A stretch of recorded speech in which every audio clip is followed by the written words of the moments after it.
saya itu salah satu faktor ya, tapi ada faktor lain yang dilihat oleh investor asing juga, terutama uh, terkait dengan rencana right issue yang akan dilakukan beberapa bank, terutama bank BUMN dalam jangka pendek ini. Jadi itu mungkin menjadi salah satu faktor pemberat juga untuk pergerakan saham perbankan.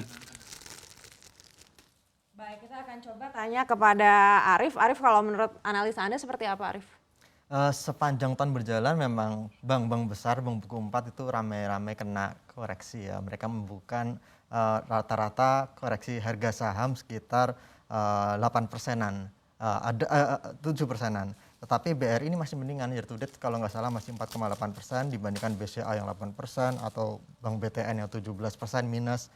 Artinya meskipun ada sentimen negatif dari right issue, tapi saya pikir pasar bisa melihat bahwa value BRI kemungkinan masih akan menaik kalau misalnya right issue ini dijalankan, karena ada dua jenis right issue. Right issue yang disukai sama pemodal publik, dan right issue yang tidak disukai pemodal. Yang disukai itu right issue yang dijalankan untuk mencapai tujuan atau rencana strategis gitu. Rencana strategis misalnya merger, kemudian akuisisi, dan BRI ada di sini. Sementara yang nggak disukai right issue ya right issue yang digunakan untuk membayar utang dananya.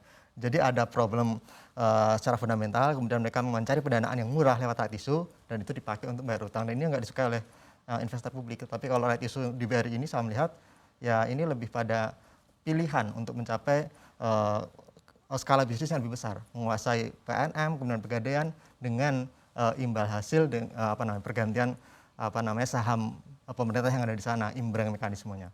Ini kalau kita melihat data yang dirilis oleh Bank Indonesia begitu untuk data M2, terutama outstanding pertumbuhan kredit perbankan ini katanya minus 1,3% secara year on year. Tapi kalau kita bandingkan dengan di Maret dengan di April ini sebenarnya ada perbaikan begitu. Masih sama-sama koreksi, tapi ini sudah berkurang begitu ya koreksinya. Ini kalau kita lihat kondisi ini, apakah ini seharusnya menjadi sentimen positif juga untuk saham-saham perbankan seperti BBRI? Silakan Mas Louis. Iya, kalau dari segi pertumbuhan loan growth ya, saya rasa itu memang menjadi satu faktor positif.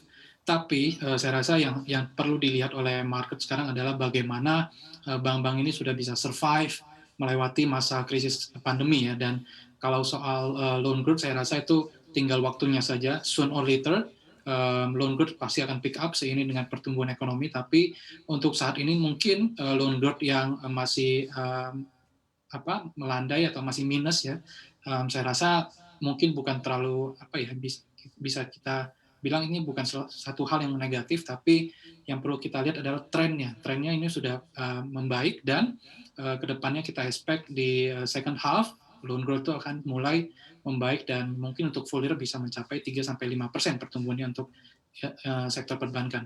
Dan kalau kita lihat bank buku 4 ya, bank besar big caps itu juga pertumbuhan kreditnya itu sudah mulai di teritori positif, jadi jauh outperform ketimbang sektornya. Jadi saya rasa trennya ini sudah sangat positif, harusnya ini bisa terrefleksi dengan pergerakan harga dalam jangka menengah ke depan.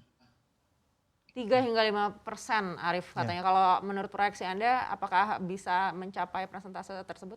Saya pikir sangat bisa dicapai gitu. Kalau kita melihat ada percepatan vaksinasi, kemudian juga memang sekarang ada peningkatan kasus karena Delta ya, varian Delta, tetapi seharusnya ini bisa akan diatasi dengan adanya temuan vaksin baru, dan kemudian sekarang sudah mulai ada beberapa pengembang vaksin yang menyatakan bahwa itu bisa diatasi dengan vaksin mereka.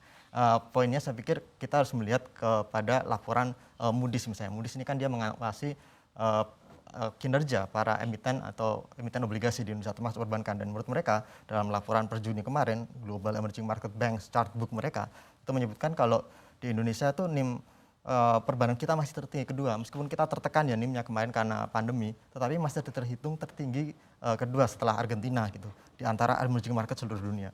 CAR juga masih tinggi rata-rata 19,7%, dan itu menunjukkan bahwa overall kalau ada kondisi yang challenging, CAR itu bisa menolong. Dan di sisi lain profitabilitas juga masih ada. Meskipun kita tidak bilang profitabilitas bisa akan tumbuh tinggi, tetapi setidaknya masih terjaga, masih stabil, dan buat investor ya ini masih menarik gitu.